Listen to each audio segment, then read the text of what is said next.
We can seek God explicitly through prayer and worship, scripture and discipleship of Jesus. But sometimes this isn't where people start when they seek God. They might not even be seeking God.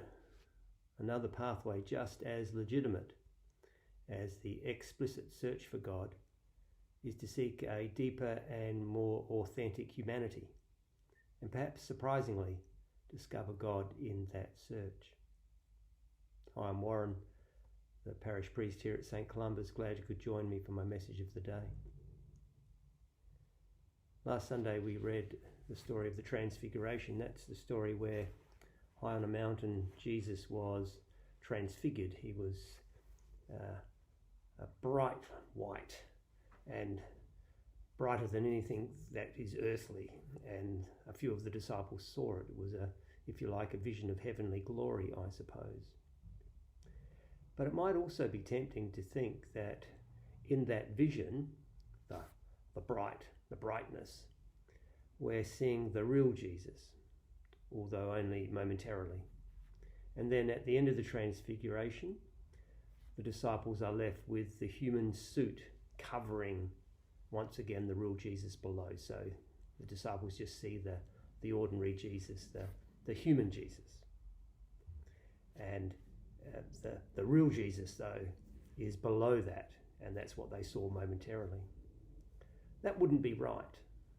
For one thing, that would make two Jesuses, not one. And one of those Jesuses wouldn't be the authentic Jesus.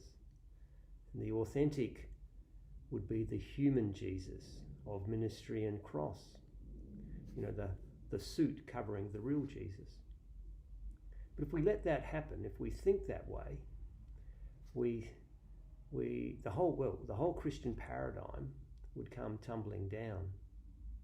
If the human Jesus, the one who dies on the cross, isn't the real Jesus, if there's just any kind of gap between the real Jesus below and the Jesus we see on the cross, then who really is God?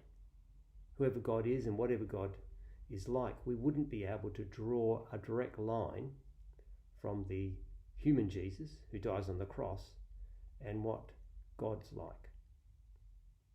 There'd be a gap between the death of the inauthentic Jesus, if you like, the less real Jesus, and the real Jesus lurking beneath the surface.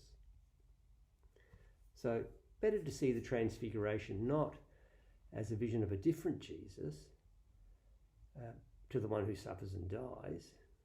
The Transfiguration is an authentic vision of the authentic Jesus, that is true, just as the resurrected Jesus is the authentic Jesus. But so too is the Jesus who dies on the cross.